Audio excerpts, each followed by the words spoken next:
ic-taxlaw.html closing round bracket dot. Admittedly, you need to read the treatment to understand what it is saying, but it's not very complicated. The bottom line is that they may as well have put my name right in the text of Section D. Moreover, they could only have been more blunt if they would have came out and directly declared me a criminal and non-citizen slave. 20 years later, I still can't believe my eyes. Governor, were slugged that might listen, none did, and they universally treated me as if I was wasting their time. I spent countless hours on the LA freeways driving to meetings and any and all of the disorganized professional groups who were attempting to mount a campaign against this atrocity. This, only to discover that our efforts were being easily derailed by a few moles from the brokers who were just beginning to enjoy the windfall from the new declaration of their freedom. Oh, and don't forget, for all of the time I was spending on this, I was losing income that I couldn't bill clients. After months of struggling, it had clearly gotten to be a futile exercise. The best we could get for all of our trouble is a pronouncement from an IRS mouthpiece that they weren't going to enforce that provision, read harass engineers and scientists. This immediately proved to be a lie, and the mere existence of the regulation began to have its impact on my bottom line. This, of course, was the intended effect. Instead, I got busy working 100-hour workweeks. Then came the LA Depression of the early 1990s.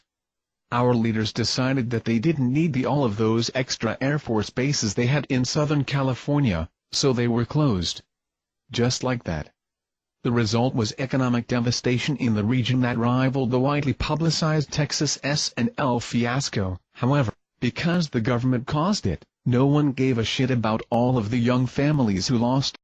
Except that he had neglected to include the contents of Cheryl's unreported income. $12,700 worth of it. To make matters worse, he knew all along this was missing, and I didn't have a clue until he pointed it out in the middle of the audit. By that time it had become brutally evident that he was representing himself and not me. This left me stuck in the middle of this disaster, trying to defend transactions that have no relationship to anything tax-related. At least the tax-related transactions were poorly documented. Things I never knew anything about and things my wife had no clue would ever matter to anyone. The end result as well, just look around. I remember reading about the stock market crash before the Great Depression and how there were wealthy bankers and businessmen jumping out of windows when they realized they screwed up and lost everything. Isn't it ironic how far we've come in 60 years in this country that they now know how to fix that little economic problem?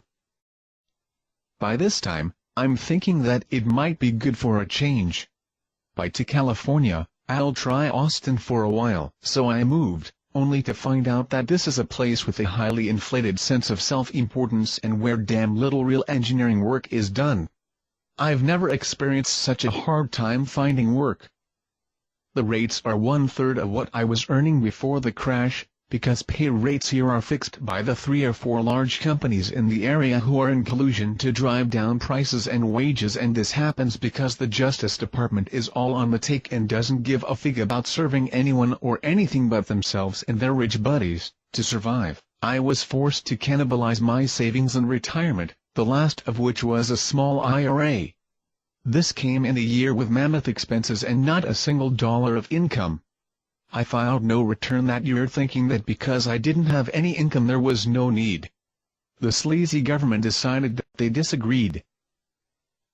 But they didn't notify me in time for me to launch a legal objection, so when I attempted to get a protest filed with the court, I was told I was no longer entitled to due process because the time to file ran out.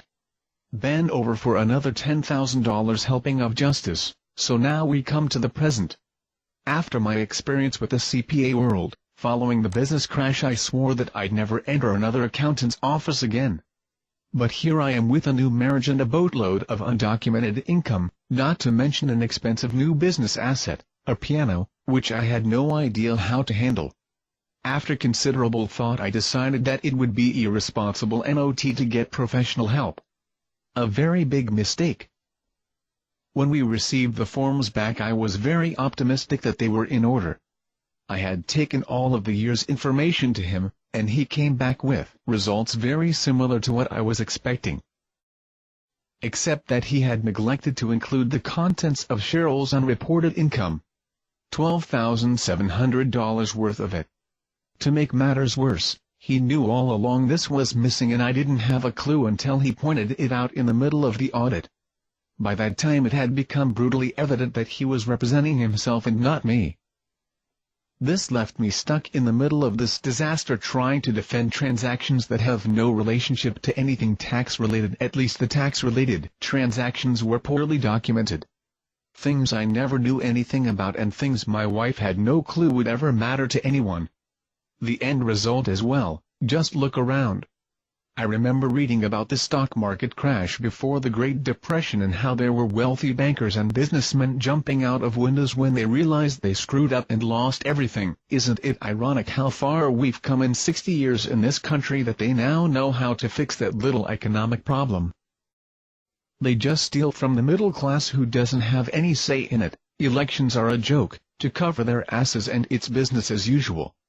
Now when the wealthy screw up, the poor get to die for the mistakes. Isn't that a clever, tidy solution? As government agencies go, the FAA is often justifiably referred to as a tombstone agency, though they are hardly alone.